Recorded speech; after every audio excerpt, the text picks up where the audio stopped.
Hey, hello. Welcome to episode number 35 of the People We Love podcast. I am Adam Choit. What's up? So like I promised, this week something that I love is fire. As in, fire itself. It's hot, it gives off light, it can set the mood. Sure, there's forest fires or arsonists or whatever, but I don't support that stuff. Anyway, for everything about this show, check out peoplewelovepodcast.com. Everything you need is there. Social media, episode archive, links to different listening options. That's peoplewelovepodcast.com. And the Instagram handle is peoplewelovepodcast. And of course, 5-star reviews on iTunes are greatly appreciated as well. So, today's guest is writer, actor, and comedian Kristen Lucas. She has performed all over Los Angeles and performs regularly at UCB, Upright Citizens Brigade. But she hasn't forgotten her Oklahoma roots. Kristen tells me all about her large, loving family, and especially the influence her mom, Rhonda Lucas, a nurse and an amazing woman, had on her. Kristen tells me all about the love her mom has for the community and the people she meets at the town hub, the Walmart. We also hear about Kristen being her high school mascot, Bear, working at KFC in high school, and going to who knows how many colleges and changing her major who knows how many times. But let's just get into it. Here's Kristen Lucas. So it's good to see you today, Kristen Lucas. Thanks, Adam. So what have you been up to? How's your day going? My day's great. It's Tuesday. Can I say that? Yeah, it won't you be can say Tuesday when you're we're here. recording this on a Tuesday. You can say Tuesday. Is that okay? Oh, yeah. Don't tell anyone it's Tuesday. You know, see you next Tuesday means something different. Yeah. Do you know what that means? No. It's C-U-N-T. See you next Tuesday. Yeah. That's an acronym for for a naughty word. Yeah, well, England and they love Australia love it. Yeah. I think we're going to be coming around the next 5 years. Yeah. I think it's going to be like no big deal to say. I love it off the air. Just kidding. No. Off the air. No, I would never say anything like that ever. Yeah, but it's like calling someone a jerk or something in England. It's yeah. That's right. It's like a fun thing. You can call your friend that. Yeah. Should I move that so I can call all my friends that? You want to move just to be able to do that? Yeah. I think you can try it here, and like when people are offended, just be like, it's a term of endearment, and see if it catches on. Yeah, I'll just start calling all my friends that right now, right here. Anyway, on a Tuesday. See you next Tuesday. Yeah. I think we should move on from this. Okay. So why don't you tell me your life story, and we could start from birth. I ask everyone to start from birth and the ride home from the hospital. I think everyone's been born in the hospital so far, but I'm not one to judge. I wasn't. You weren't. I was. I wanted to break the mold. Yeah. But I can't. I was born in Millington, Tennessee, but I don't have any memories from Millington, Tennessee. No memories from there. Yeah, my dad was in the military, so I was born there. I eventually ended up in Miami, Oklahoma. I remember Blue Jacket, Oklahoma. That was like where my early childhood was, and then Miami, Oklahoma. Blue Jacket was fishing and like one stop sign, one grocery store called Richie's, and then Miami, that's the town that I claim as my hometown. Okay, so you lived in Blue Jacket, you said? I did. From what ages to age? Before kindergarten. Okay, so that was like preschool up to 3-4 years old. Yeah. And then you moved to Miami. Which is spelled like Miami, Florida. Yeah. But it's Miami. Yeah. And it's not like a dialect. It's not like that's how do they pronounce Miami, Florida there? Miami. Yeah. So they know how, and it's spelled, oh my God. Spelled the same. Miami is a Native American tribe, and Oklahoma has a lot of Native American tribes. Right. There's like a tower called Nine Tribes Towers. Miami is like one of them. Yeah. So you're saying I shouldn't make fun of it? You can. No. You can make fun of it because most people are like, why is it the same word but different? But all words are made up, and I have a firm belief in like why people are like you shouldn't correct people's spelling. You get the idea. You get the gist. You know, your. It's the same thing. Something like that. You know, Miami, tomato. Right. Let's call the whole thing off. We should call it off.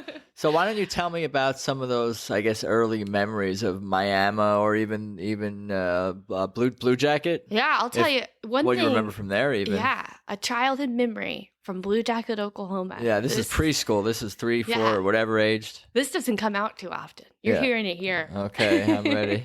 So Richie's is a grocery store and like it's basically a gas station, but it's the only store in the town.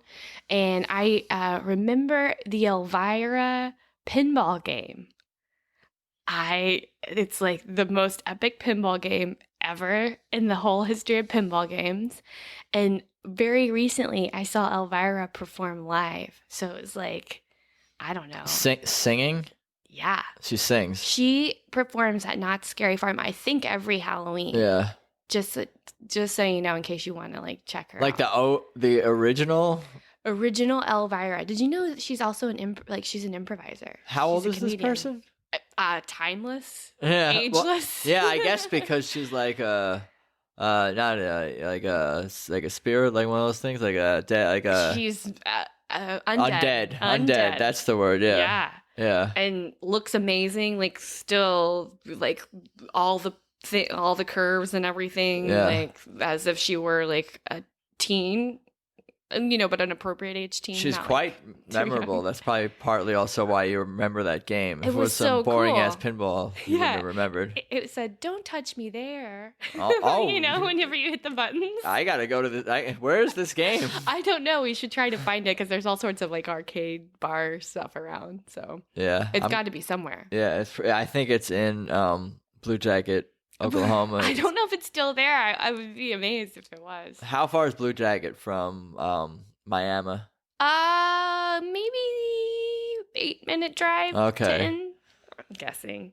I've definitely been left there on accident. Like my mom drove off and I was like, forgotten. Yeah, let's talk about that childhood memory, or maybe memories plural. You almost said that happened multiple times.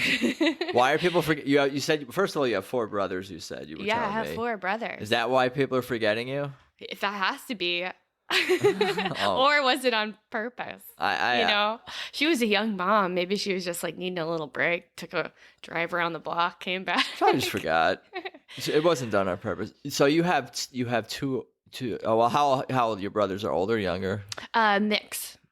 So where are you? Where do you fall? I am ageless. So as they get older, I'm full younger. You get younger. So they're all older than you. They're getting older. Yeah. That's how it goes. I don't know. It's just science. Yeah. So you got brothers of all different ages. I got you. Yeah. And tell me more about Miami. Miami. Did they have more than one store in town? They had more than one store in town. Whoa. I know, it's crazy. Growing up, it was definitely Walmart is a big store in Miami, and because there's a lot of small towns, a lot of people go there. They made the Walmart for all the small towns. Yeah, if you want to get to know the townsfolk of a small town, you should probably go to the local Walmart and just hang out. Yeah, it's a great place to see people that you kind of know. It's like the Facebook of the world. Yeah, in Miami and in that Miami. area. Yeah, and my mom, who's coming up a lot, she's a very chatty person. So if you ever go to Walmart with my mom, you'll be there for a very long time because she's always going to find someone that she knows, and it's a whole long conversation. I've definitely been separated from my mom at Walmart, childhood, even to now, when you're shopping with someone and you turn around and they're gone. Yeah, she runs that scene. She runs the scene. She's a big part of the scene. She's a big part of it. Big part of the scene. Big part of the community. So how long have you known your mom? Well, I've known her my whole life. Yeah. Yeah, I was born to her. That's cool. Yeah. There's no separation except for, the times that she left me at grocery stores and gas stations. And then obviously moved away. She does not live in LA. Isn't this supposed to be about how you love the person that you're going to talk about? And so far we've heard that your mom leaves you places, and then ultimately what you did in response to that, it sounds like, is leave her and move to Los Angeles, 2,000 miles from Oklahoma. Crazy. Yeah, it's wild. I got her. I had the last laugh. Yeah, something must have happened where you guys connected. In between there, growing up in Miami. So what was life like there? In elementary school or whatever, and Yeah, What the was your town elementary like besides the Walmart? What's daily life like at your What's school? daily life? It's basically like South Park and The Simpsons. Yeah, somewhere in between. You've seen TV shows like that. Yeah, everyone is all the South Park characters are in your hometown. Yeah, exactly, Cartman. Yeah, for sure. So I actually ended up graduating from an even smaller town, but Miami, the graduating high school class is around 300. I went to a school called Rockdale Elementary, Rockdale Rockets. I had good teachers. I had a relatively good experience in school. I don't consider myself a studious person. Yeah. But I attended. You attended and you did the work and you got decent grades in school. I think so. Yeah. I did all right. I liked to have, like some days off. In like the 5th grade, I would want to like go home and like, sometimes you can like have a tummy ache. And the secretary kind of got wise because I was having too many tummy aches, and like she gave me like mints and stuff. Be like, maybe you just need a little mint, and you just lay down, and then you're not going home sick today. So you pretended you were sick. Sometimes is what it sounded like. Yeah, sometimes you just need a break from all the. Yeah. I definitely remember like wanting to just like be done with the school stuff. Yeah. I didn't mind sometimes going to school or being in school. I mean, getting there on time, that was challenging. But being there wasn't so bad. But it was like the homework and the tests. Yeah. Because that involved studying outside of school and doing work outside of school. And it's like, no. I don't want to. No. I don't want to. No. I'm done. I was at that building, and now I'm not at that building anymore. I don't want to bring it home. Yeah. I'll have none of it. I'm going to do other things. I don't know that I was very good about completing tasks. I remember like there were certain like design things that you would make in elementary school. Like, for example, a Christmas wreath. Yeah. That somehow like you like hand like knitted things. And it was cool, it was a hanger, and it was like you hand knitted these like green things all around until it became a wreath. But yeah. I didn't complete mine. It was definitely like, just like part of the hanger was green, and somehow I just didn't. You failed. I didn't. You should go back. I have a lack of focus. Yeah. Oh, I actually have dreams sometimes. You're saying about stress dreams. Well, I don't know if it's stress, but well, finish what your thought is, and I'll tell you. Okay, yeah. Psychoanalyze me. Sure. I'll be like going back to school, and I'm like, oh, geez, I'm failing. And I'm like, why did I go back to school? I already have the degree. And now I have like a worse grade for going back to school. What do you think about that? What does that mean? I mean, that sounds like a stress dream along the lines of like, there's a test today and I didn't study. Oh, the homework is due, but I didn't do it. Like some kind of some kind of going back to school and you. Like unfinished business. Unfinished business. It probably has nothing to do with school. Yeah? It probably has to do with unfinished business in your life. Oh, shoot. Whoa. I want to be a dream interpreter. I think you are. I mean, yeah, I make it up on the spot, but, It seemed to work. Yeah. I felt traumatized and like, oh no, what have I not done? That made total sense. I'm going to have a weird dream tonight. I want to be a psychic. Oh. Yeah. You can, like... do that in LA because there's places everywhere where people do it. But there's actually like, I want to say training. That's the word that I can come up with. There's probably a different term. Yeah. But it's basically like honing your, sixth sense. Yeah.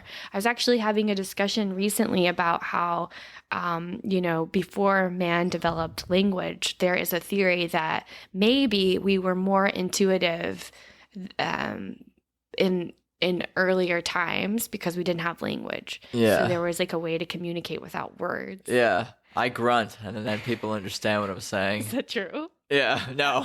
Sometimes. I don't know. Yeah. I mean, like there's also those stories that you hear about like dangerous people on the streets. I don't know, like a few years ago, there was a subway slasher. There was a guy who was like going around New York City with a knife and just like randomly cutting people. And this woman was attacked by him, and she said, like, I saw him like miles, or not miles, but down the block, and I wanted to cross, like, across the street. Right. I was totally freaked out, but I thought, oh, that'll tip him off and that'll be rude. And like, it's just like your instincts knew better. Right. But you didn't listen. Yeah. But we said all that. We went on a tangent of No, a that's psychic. Okay. I thought I would Psychic become a stuff. psychic without training, though. I thought YouTube had to do it. Oh, maybe. really? You might. Maybe. Yeah. Have you done anything so far? This is just a brand new decision right now? Yeah. Okay. Yeah, Well, good luck. Becoming psychic for dummies. I'm going to pick that up. As we should pick up the conversation in your school and your town. What did you do for fun, like growing up in elementary school, middle school? What was your social life like, and very outside of school? Very cool. Is that sarcasm? No. Oh, okay. I don't. What? No, maybe it is. I don't know. We'll find out. Confusing. Before like school, I had my cousin. So big country family, always going to grandma's and like slumber parties at my cousin's. I looked up to my older cousin. Her name is Leanne, and I thought she was the most beautiful woman that ever walked the earth because she was like a few years older than me, and just like I thought she had it all figured out. And we would hang out and play dolls and Barbies, and that was like cousin stuff. And then I had boy cousins on another side that we would like walk in like woods. And one time, even though it was right by his house, we got totally lost in the woods. Actually, a couple times. Yeah. Like with him, we got lost in the woods and we ended up like crying and like knocking on the neighbor's door, and we were fine. Like we got back safely. But then another time walking in the woods, this is just a theme that I'm coming up with. Getting and I'm lost. realizing You're on a journey is what it is. Yes. You're not lost, it's a journey. It's a journey. This wasn't getting lost necessarily, but there was like this wooded area kind of by the lake by my house, and like elementary school. Me and a friend were walking, just the two of us, like young girls in swimsuits, just like, being young and free and not really thinking about anything else in the world. And then all of a sudden there were like these men like following us in the woods. Like, whoa. So we were booking it out of the woods. Yeah. Like it was definitely one of those like feelings, those instincts of like, this is not a good situation. We have to get out of here as fast They as were possible. following you, or you just wanted it? They just seemed a little strange. Like you felt There threatened. was definitely like, You felt threatened. Yeah, like I don't know what they were doing, but then they like turned, like we were walking and they were kind of far, and then they started coming towards us. They're catching up. Yeah, in my memory it was like sticks breaking. You know the sound, like Yeah, whenever it's a scary movie. And you were in it's like, elementary school, and these guys were how old? They're older. in my mind, I'm 95. They were Yeah. like old. They were grown. Yeah, they were not kids. When you're 7 years old, anyone who's like 15 through Yes. 60 and walking towards you is scary. Yeah, I have a little neighbor. She's probably 5, and every time she sees me, she's like, "How old are you?" And I said, "Well, what do you think?" She's like, 15. Yeah. That might be an insult, but I'm like, yeah, you're right. Yeah, I'm and she's your 15. favorite person. Yeah. She's your favorite person in the world. In the whole world. And Yeah, 15 is old, but to me, it's not old. But to her, she's just saying like, you're an old person. Oh man. You're an old 15-year-old lady. Yeah, you're an old 15. And what else can you tell me about Miami and in elementary? And okay, so we went to elementary hang time. Oh, very involved in the church. My dad is a music minister of a church, and my mom is very involved in like volunteering. What denomination? Southern Baptist. Not that I know what that's all about. I think like any religion, it can be different variations of strictness.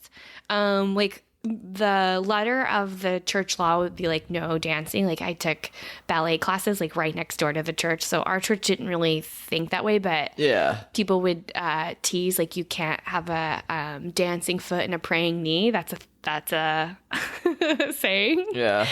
But it wasn't obviously like strictly upheld. But Christian faith, so the Christ salvation. And you do have to like accept the salvation publicly and baptism. Yeah. So that's That's the religion. I don't have to do that before the end of this podcast, do I? No. Okay, just making sure. No, that you're asking. I thought you were asking. No, I am. I'm just joking. Okay. I'm kidding around. No, I got you. Okay. So that's yeah. So we were very involved. Like I went to church camp. I was in sketch. Well, you call them skits. This is the early days. Is that your first venture into performing? Is in the church, and your mom was heavily involved as well. Oh yeah. So she would teach and do vacation Bible school for kids, and in a community like that, you do know each other. Like even though I graduated from a different town, I consider my hometown Miami because that is where we lived, and like the church is like was a big part of our. So you went to church every Sunday? Oh, every Sunday night, and Wednesday. Whoa! And if there were revivals. What's up? If there were revivals. What's that mean? Oh, so that means extra church. Extra church? Yeah, with a guest pastor usually.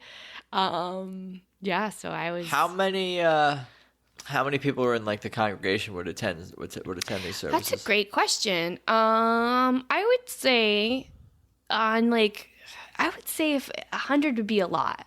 Yeah. So it was a bigger church, like the building, but I don't know that it was. It definitely was not a mega church, and it wasn't a tiny church. So somewhere between 50 and 100 would be the average. I would think the average attendance. If I were to guesstimate. And and it sounds like you enjoyed church. I did enjoy it, and I worked in the nursery. I ended up like volunteering with children and like teaching them Veggie Tell songs, which Veggie Tells is a show where vegetables sing and tell Bible stories, and there's some really great songs. So yeah, I was very involved.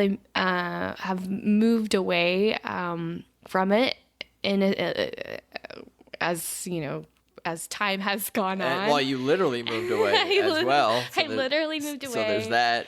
And then, just with life, you kind of learn about, different belief systems and different ways to see the world. And so it's definitely not the same as it was. But so your beliefs have changed. Have shifted a little bit. Have shifted as well. But it sounds like the church was important to you in terms of like place to connect with family and friends and have fun and get exposed to performing. Yes. And a spiritual element as well to it, I'm sure at the time. Totally. Was must have been of some importance too as well. Yeah. Part of the skits that we did. So we ended up like being a traveling skit team. So we were a youth group that traveled and did, like puppets in places, and we would do these skits. And one of the skits, I got dragged to hell. Whoa. I know. And it was very dramatic, and I was very committed. And this was like a small church.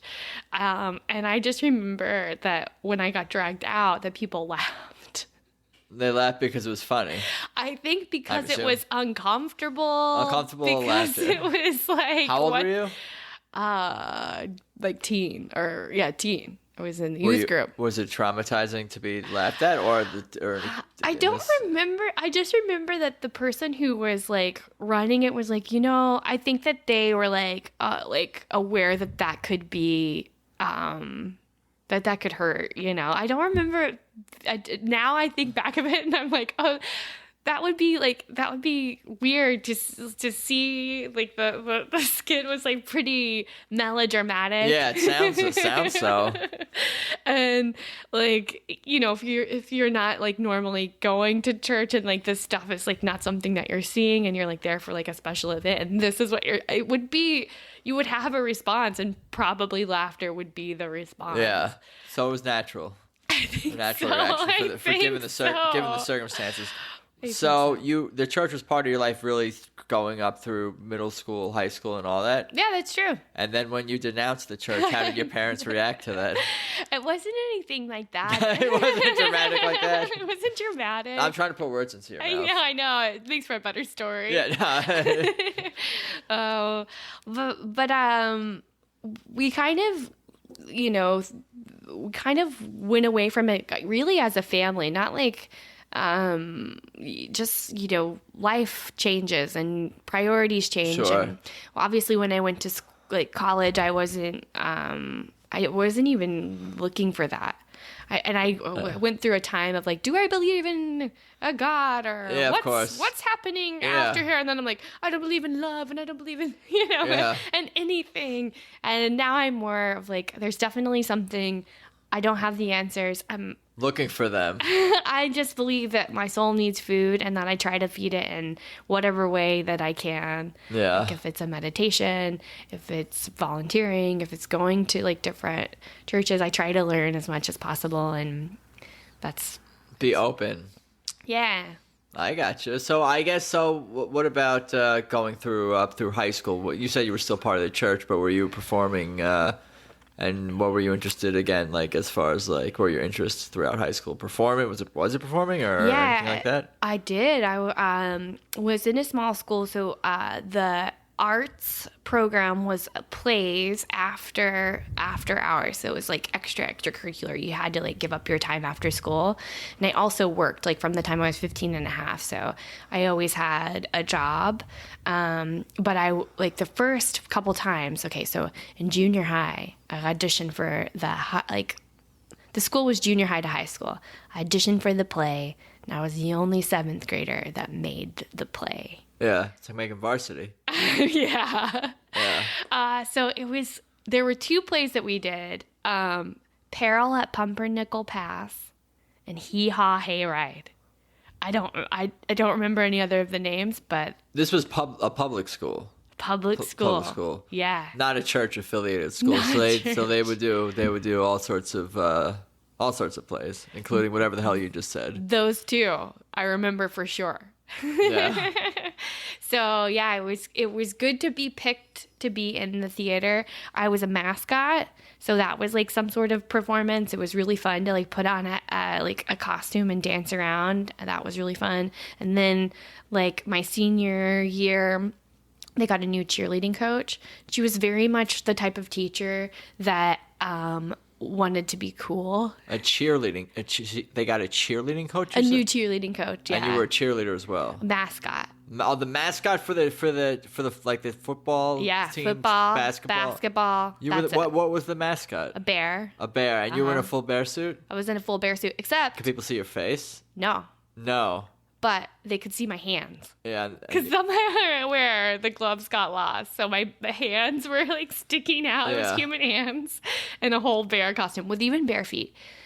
It was wonderful. There's so many puns. I want to go I have to do the pun when you say bare feet. It's almost hard to not acknowledge. There you go. Yeah. No, but you meant like BEAR. Yeah. Bear. Of course. A beer drinking bear. There's no beer. Yeah. What kind of bear was it? Black bear? Yeah. It was, a black bear. Yeah. What was the name of the high school? The what Black Bears? Wyandotte-Bears. The Wyandotte Bears. Yeah. Gotcha. Yeah. Wow. Yeah. What inspired you to be the mascot? I can talk to you about this probably for a long time, because I want to get into the side of the head of someone who wants to be a mascot. It looked so fun.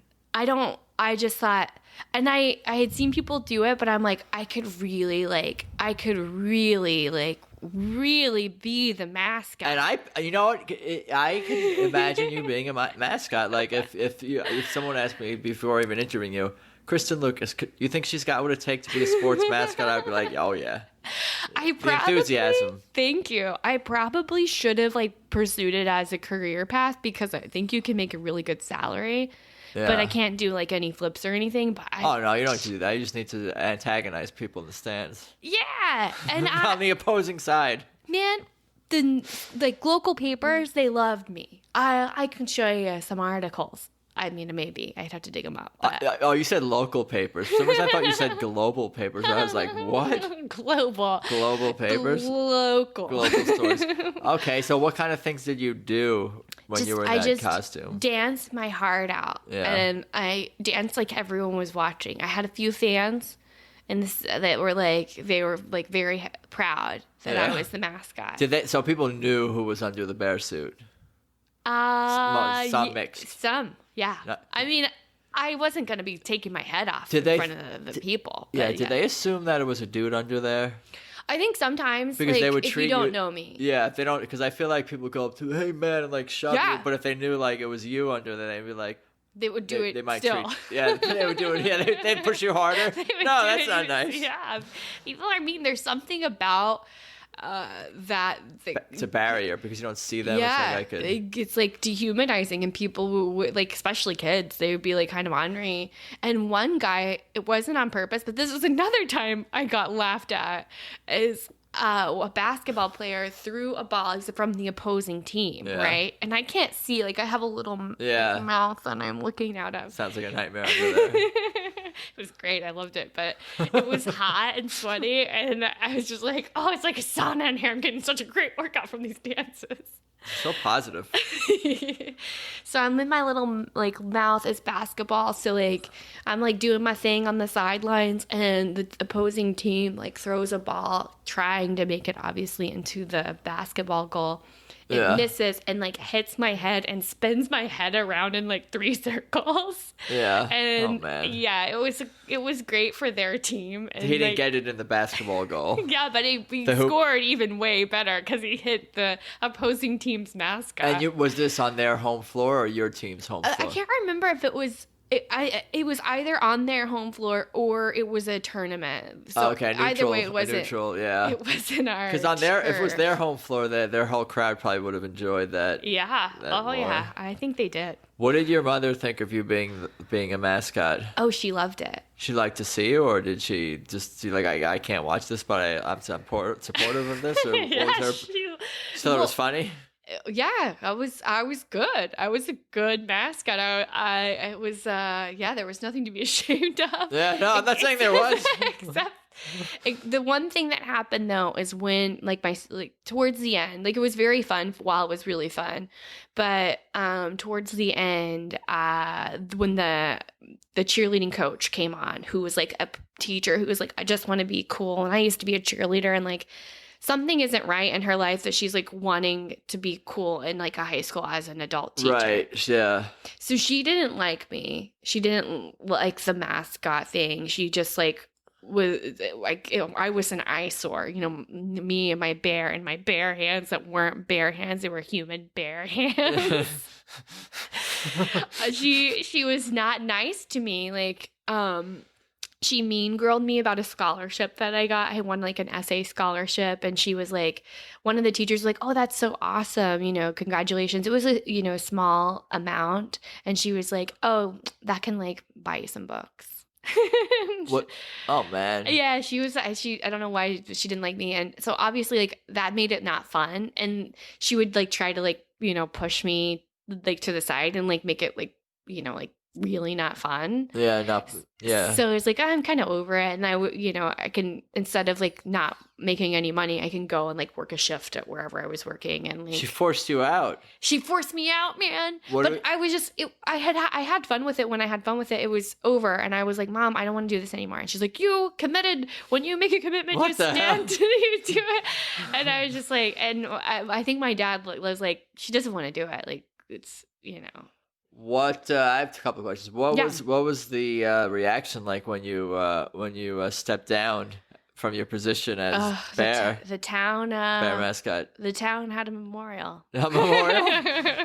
they I buried know. the mask. No, what? Yeah, did everyone was there a reaction? I'm I kind of don't being think. serious. Yeah. Well, I don't recall anything like that. I don't recall that at all. I don't Yeah. really remember. I just remember that I was over it and I didn't want to do it anymore. And I don't think it was any like dramatic. Yeah. Anything. It kind of ran its course, and you gradually just like slowly are like, think I'm done with this. Yeah, like some teams in every school have great years, right? So like, so you're doing it freshman year and the seniors are like killing it. Then like by the time you're a senior, if those teams aren't doing well, like no one's really jazzed to be at there. sporting events anyway. Yeah. Yeah, I got you. There's that. Yeah. That could be. And what about this the cheerleading coach or teacher? What are we gonna do to get back at her? I don't know. I think she's probably living her own karma. Oh, she's still alive, huh? I think so. So there's an opportunity to get back at her. Yeah. I have no malice. I wish her no ill will. Oh, okay. Actually, I was reading The Game of Life, which is like you like should never like wish ill on people, you know, like because that can come back to you, right? Right. So you just like try to always, even if you're angry, like try to suppress those feelings. Yeah. Try to squish it down. There's got to be a different way to deal with it. Yeah. I don't know. Sometimes you don't want to wish ill on people, but sometimes when you see karma take its course. Oh, it's it feels nice. Yeah. Is it wrong to celebrate that when you see karma negatively affect someone else? But you know what I'm saying. When somebody gets their comeuppance, I'll tell you. And for you to take some pleasure in that, is that wrong? I've had this experience. So I worked at Kentucky Fried Chicken for years in high school. Yeah, I was going to ask what your jobs were in high school. One of them was Kentucky Fried Chicken.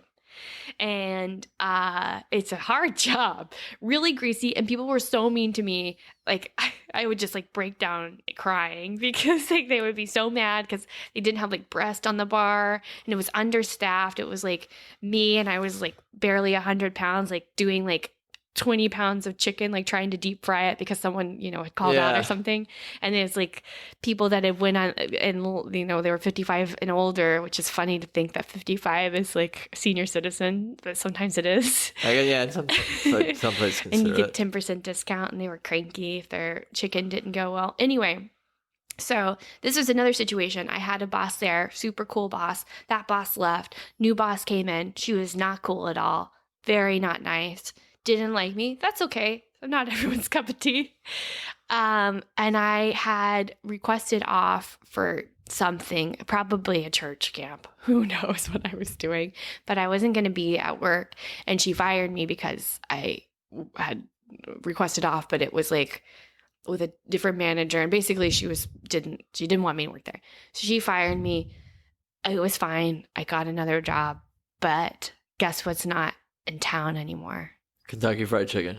That's right. Yeah. So it's like, that's karma, man. Oh, is it? Yeah. That's karma. The whole business shut down because they fired me. You got to be careful. Is that what we're telling ourselves? Yeah, of course. Well, we'll go with that then. Sounds good. It sounds like it's real. Okay, so before we get into college, maybe we can kind of sum up maybe what your mom's like influence on. I mean, that's a broad question, but like other than losing you in stores and being supportive of your mascot career, what was particularly special about the relationship that you had with your mom up until that point in your life, going to college or whatever? Yeah, well, we fought a lot then. You fought a lot, and you learned from it. Yeah. Thank you, Mom. Life lessons. Yeah. Now we get along great. It was definitely harder when you lived together. What were you fighting about? Just stupid things? Just stupid things. Really? Nothing. No. Well, you might not want to share, so there's that also. Like, oh, it's too personal. Yeah. No, I just think that for me, I didn't necessarily like to check in, and as I'm like getting, you know, my Teenager. freedom, my driver's license, there was like, you know, those fights. And she's definitely a morning person. I am not a morning person, so like I don't like to really chat at all in the mornings, and that would be a fight sometimes. Yeah, people are just in moods, and every day that becomes like the routine. Yeah, fighting becomes the routine. The arguing, the morning disputes. Yes, I may have had a few with a few of my parents over the years. Yeah, are you a morning person or not a morning? I am now. Yeah. Oh, yeah. Good for you. For maybe this is new, like really a couple of years, maybe a year or two. How early? I mean, it really depends. It's 7:30. It really depends on what if I need to be up for something. But and you can like just have a conversation. You're like, I'm up. I'm having a good day. Usually for the most part. I wish coffee, that on myself. The coffee. I take a couple of sips of coffee and I'm really? I'm good. It doesn't wear off. Like, oh, it does. I mean, and then I crash and then I have to somehow figure out a way out of it. But even like, I drink half calf during the week, and on Fridays it's like treat yourself, and sometimes I do 2 full force coffees. But if I do what coffee? Like not half calf, full on coffee. Yeah. But if I drink coffee Friday, coffee Saturday, by Sunday it's like doesn't seem to have the same effect. Yeah, but for I don't know. You drink coffee and you're like Superman? Maybe. I drink it slowly. I drink coffee slowly, like throughout the morning, afternoon, so I have nice steady coffee buzz going. Oh, maybe that's the trick. Yeah, maybe. I don't know. Everybody's different. You got to know your Yeah. your body. Yeah. I think mine wants to drink it all the time, but I don't allow it. And so when I do have it, it's like, oh, this is great. Oh man, And then when I have it, I don't know if I'm ready for you on coffee. I'll wait till you're coming down from your coffee, and then we'll have a nice chill time. Yes. Okay, so I asked you what inspired you about your mom, and you said that we used to fight a lot. Oh yeah, so we're talking about high school time. That was definitely more of it was very inspirational arguments. But I think it's pretty normal. It's also like an evolutionary thing. Like, you know, parents and children fight around that age. Sure. Because they're supposed to like be pushed out of the nest. It definitely worked for me. I got out as soon as I turned 18. But what I do love about my mom is that she's like a super like heart person. Like she lives with love. Like she loves her kids, she loves her friends. Like she's the person that, you know, is right, or like she'll be there for you, she'll be there for her, you know, anyone in the community in need. Everyone at Walmart, you know, a wedding she's cooking, a funeral she's cooking, she's gonna like, you know, she can help, she'll be there to help. So I love that about her. I love that she actually ended up going to school, I think either my senior year of high school or somewhere, you know, after that. She went back, she became a nurse. She's a person who feels like worrisome and fearful, and so these things are like huge steps out of her comfort zone. She came out and visited me in LA 3 years ago, and she's having trouble. She'd had knee surgery, and like was having trouble with mobility, and so she's like, we were standing kind of like waiting to like for a light to turn green, and she's like, I really want to like get my health in check. And since then she's lost over 100 pounds. She's like been like steadily like riding a bike. Nice. Yeah, just like changed her eating habits.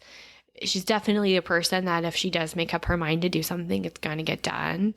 And when she was visiting, so she was just here, I had a show that she came to see, and I'm getting married in June. So she was like here to try on wedding dresses. Oh, wow. Congratulations. Thank you very That's awesome. much. Very exciting. You. And while we were like having lunch, a guy was in a wheelchair and like having like kind of like looking like he was sleepy.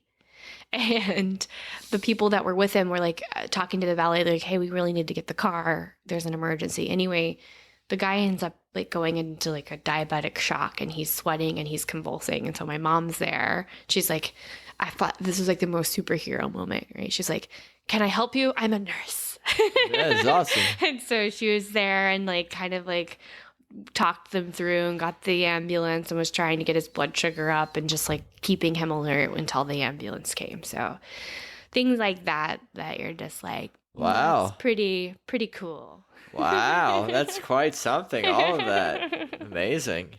So then you went to college and you left her? I went to college. Or local? Did you go to college locally, or? I kind of bounced around.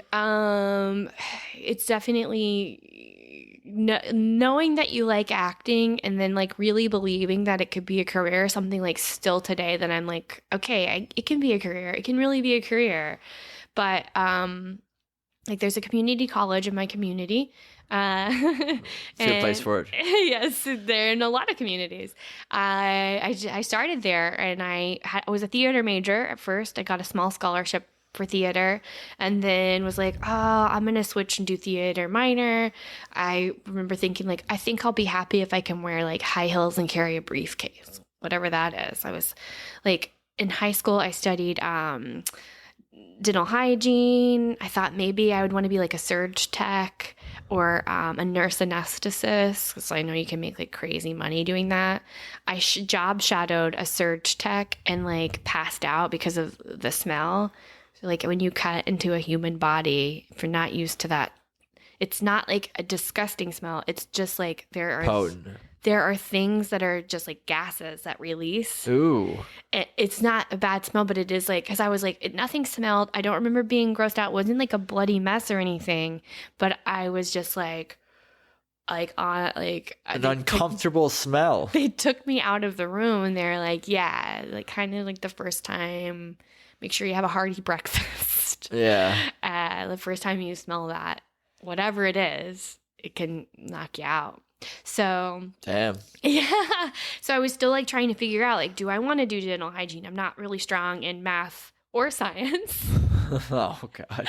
So I changed my major a lot. I studied marketing. I went to Oklahoma State for a semester. I like bounced around. I came out to LA because I was like, I want to be an actress. And then, you know, when you don't know anyone or anything, and you're just kind of like, you don't even know where to start. I was like, one summer I was in Barstow, California. Do you know where that's at? On the way to Vegas. Yeah, because I was going to stay in a hotel in LA. That was my plan. I probably had like $500 saved up, something that in my mind was like so much money. Yeah. And then I was just like, I can, you know, get a hotel for a while and figure it out. And my friend's like, I don't want you to do that. I have a friend who lives in California. You'll stay with that friend. And I was in Barstow without a car. So I was just like hanging out while this person was working. And then I ended up like obviously going back quickly. I came out to LA again, and the person that I was out with like crashed the car that I had. And I was like, oh, it's fine. I can still drive it. And like, I was eventually like, probably need to get back home. So it was always like, acting was the thing that I wanted to do, but then like the practical side was like, maybe you should figure something else out. And I ended up graduating like mass communications, advertising focus, minor in theater. And I was like, okay, if I can do something that has to do with entertainment, but maybe not be an actress. Sure. And I interned at Spike TV in New York, and I was like walking by like the Broadway theaters, and I was like, oh, that's cool, you know, but I don't need that. And I had stayed on an actress's friend's couch, and she's like, oh yeah, you can't have a day job and be an actress. So I ended up like not pursuing the day job, bartending, waitressing, and then pursuing acting. And it's been kind of like a back and forth. Like I'll end up in a temp job and like do acting things, you know, on the side. So this is kind of like, that covered a lot as far as that kind of almost catch us up to where we are today. It's kind of like your acting life and working nights and auditions and projects during the day. Yeah, is what it sounds like.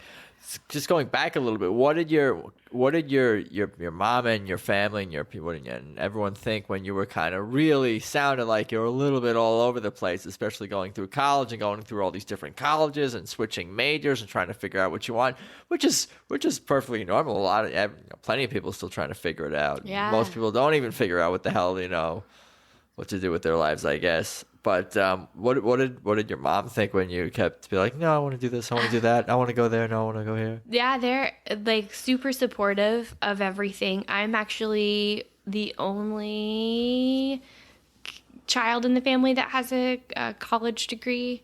It's not very common. Like my parents went to school after like we finished school, right? So they went back. They didn't finish school while we were kids. And higher education really is kind of like not like VOTEC is more what my school and community focused on. Because I went to VOTEC and studied like dental hygiene, and that's where I like passed out. So the idea of like going to school, it was actually like kind of out of the realm anyway. Yeah. So the fact that I was going and, you know, pursuing something was still, you know, out of the ordinary, but I was on a scholarship, so it was like, you know, not a lot of stress financially for anyone. That's good. That's great. So you moved to LA. you came. It sounds like you came out here to California a couple of times, but you've been out here for now. You're permanent. Yeah, yeah. It's 4 years. Nice. Yeah, it's been 4 years. This summer was 4 years. Nice. So yeah. Yeah. Who were some of your like? Why don't we get into some of maybe your major entertainment influences as far as comedy, because that's and what you're most passionate about. It sounds like what you're most passionate about is performing, acting, sketch, comedy. Yeah. Like, what do you? I mean, we'll get into all this, but like, who are your influences and what inspires you? That's interesting because it's hard to like say like, oh, this person is my inspiration.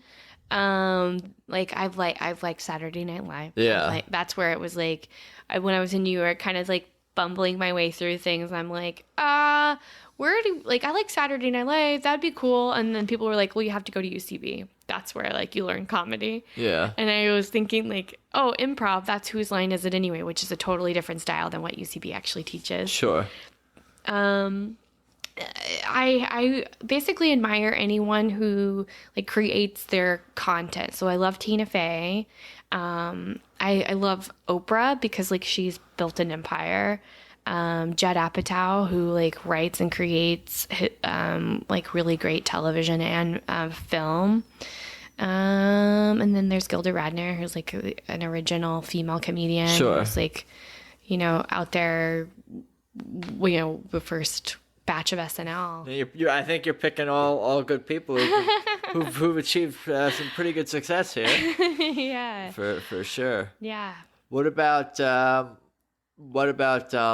what would be your like? I mean, it doesn't have to be just one thing, but if you could have like your dream or your goal or is it to be a movie star? Is it to have your own TV show? What would be like the ultimate for you? My most favorite is acting. Like acting's I love it. I love like theater.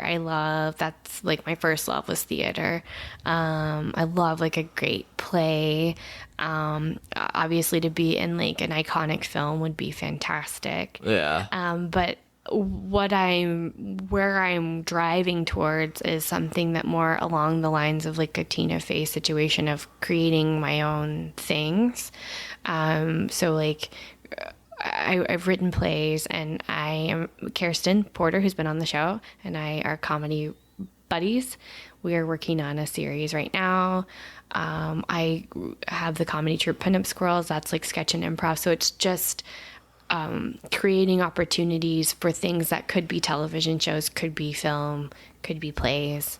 But ideally, things that are created by me that I'm passionate about and that are successful and hopefully resonate with people. Yeah, it sounds like you're focused a lot on acting and also sketches and series and stand up. Even you said you were doing as well. Just anything that can be further cultivated into bigger projects. That's your voice and characters that you like and things that you like to do. Yeah, that's cool. Why don't you tell us more about what you're working on right now, and then we can get into obviously the social media and how people follow you. But what about the Pinup Squirrels and what are they all about exactly? And the projects you're working on with Kirsten. Okay, so Pinup Squirrels, I started that in New York City.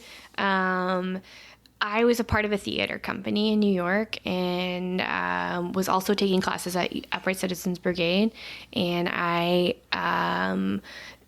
would go out on auditions, and there were a lot of auditions, and even like I was producing plays in the theater company. So the roles for men, there's usually like a lot of roles for men and not a lot of men who were auditioning for the roles. But anytime I'd go out for auditions or I'm like casting plays, there were so many women and just like not enough parts for them. So I wanted this, I wanted Pinup Squirrels because I wanted an opportunity for women. And I was also like meeting women in my classes and like, gosh, they're so funny and they're so dependable. And like, I just want opportunities for these like really hardworking people that aren't getting them. So, Pinup Squirrels was formed to create a late night formula show. So The show is called Night Out. It's sketch and improv, and it's all inspired on a special guest. So I would have an interview kind of like this, where I'm like learning someone's full life story.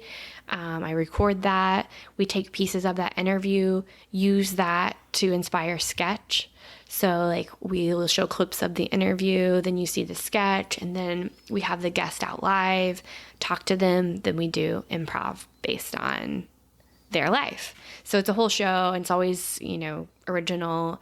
I wanted that because I was like, I want an all-female sketch and improv show on television. Create your own opportunities. There you go. No, that's cool. Yeah, so it's been a long time. I started in New York. It evolved a lot, from bars to like different stages in New York. And then I brought it out here. Obviously, new company of women. Same drive, though. Everyone who has been on the team has had like X amount of improvisational training from reputable schools or sketch or some sort of like educational equivalent, and obviously a passion and drive to create original content. Cool. So recently we like stopped doing that live show. It's a lot of work. And we started focusing on video sketch, and we also have a monthly show at UCB called Sketch Slam. And that's like, it's an opportunity for us to put up sketches, but it's also an opportunity for anyone who has a desire to put up sketches. It's great for students. Like we've had people coming out of classes, like doing sketch for the first time live at our show. And it's a show where it's a competition and you can win the competition, which means that you get to come back and perform. Some of like our returning champions are like brand new baby sketch comedians. So that's cool. It's pretty cool to like have that opportunity, and it's at UCB Sanctum. So it's a free space. So great opportunity for people that are like brand new starting out, and it's hard enough to get people to come to your show. It's way harder to get people to come and pay for your show. So this is like a great space to like, start if you're a beginner, but also there's people that have, been doing sketch for years and they come and perform. Yeah, it's a funny show. I've seen it. Yeah, you guys are funny. It's Thanks a funny for show. supporting. Oh, for sure. And what about what you and Kirsten are working on? Kirsten and I are working on basically a show about making friends as adults. So hilarious comedy. That's fun. The idea would be television series. It's very early stages. We're like assembling, crew right now, but we've got a few episodes written, and we're just working on like the pre-production for all of that, like finding the perfect crew, people that are willing to like, get down and dirty. Yeah, and, that's fun. Exciting times. Keep at it for sure. What does your mom think of everything you're working on these days? What's she up to? So I just had a show, my very first show at the Comedy Store, which is, I'm like, that's so exciting. Stand up for me is the scariest thing. I've like done one-woman shows, but for me, for whatever reason, like stand up scares me so bad. So I'm like a super nervous wreck anytime I have a show. Like the whole day I'm like running the set over and over, even if it's 5 minutes and I've done it before. I'm just like, oh, am I gonna miss something? So she was actually out here and she got to see that, and she's proud. I mean, that's great. She's my mom, so she says nice things, which is good, but she's also not the type of mom to like sugarcoat, so she'll let me know. Like, oh, so did she give you any notes? Oh yeah, she's like, you should work with Patrick, my fiance. He's funny. You should like, and my brothers. So also me and my brothers have a comedy troupe that we perform shows when I'm back in Oklahoma. And that my fiance's on it, and another family friend. So she's like, your brothers are really funny, and they, and I do actually talk to all my family when I like have a joke idea and like try to like get punch up ideas from them. That's nice. That's another outlet, and it's probably like in some ways sort of fresh eyes, fresh ears on your work. That's not maybe, an LA voice. Do you feel like you get different feedback from your family on your work than you do from your LA colleagues? Is it noticeably different how they react to your work?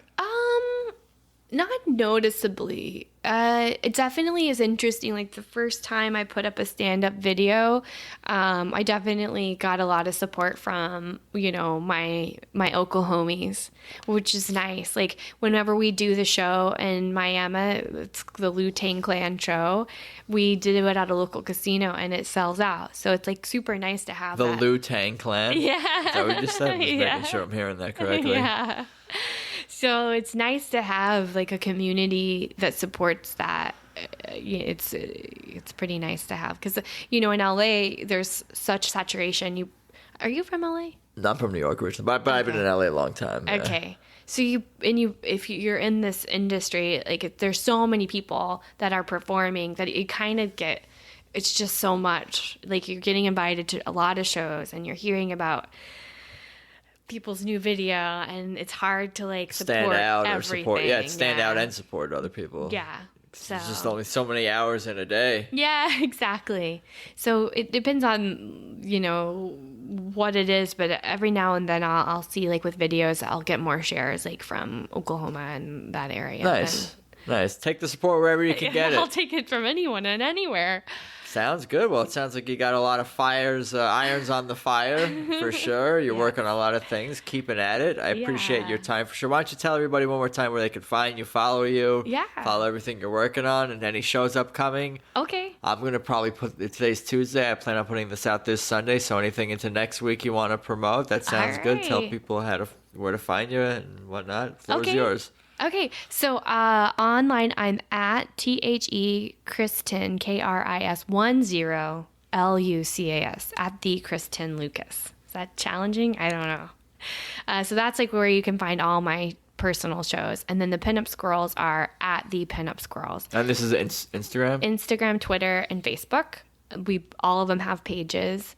I do have a show on Saturday, so you just missed it, but you're in luck. You can just stay tuned because I will have a stand-up show, hopefully. Yeah, just follow her on Instagram and social media, and I'm sure she'll post when more shows are upcoming, and there'll be more soon enough. Yeah, and Sketch Slam with Pinup Squirrels, that's the third Saturday every month. And if you're a sketch comedian, we always need sketch comedians. And that's at UCB. Inner Sanctum. You got it. In Los Angeles, California. Los Angeles. Sounds good. Again, I appreciate your time and looking forward to more shows, more content, more everything. Thank you so much. Talk soon. You got it. So there you have it. My conversation with Kristen Lucas. I don't know about y'all, but being part of the Wu-Tang Clan and being an Oklahomie sounds pretty fun. I thank Kristen for her time, and I really enjoyed talking to her. She's funny when she's trying to be funny, and also when she's not trying to be. Anyway, for everything about this show, of course, head to peoplewelovepodcast.com. And I think that's about all I got for you guys. I appreciate you listening and for the support, and thanks as always. Let's talk soon. Peace.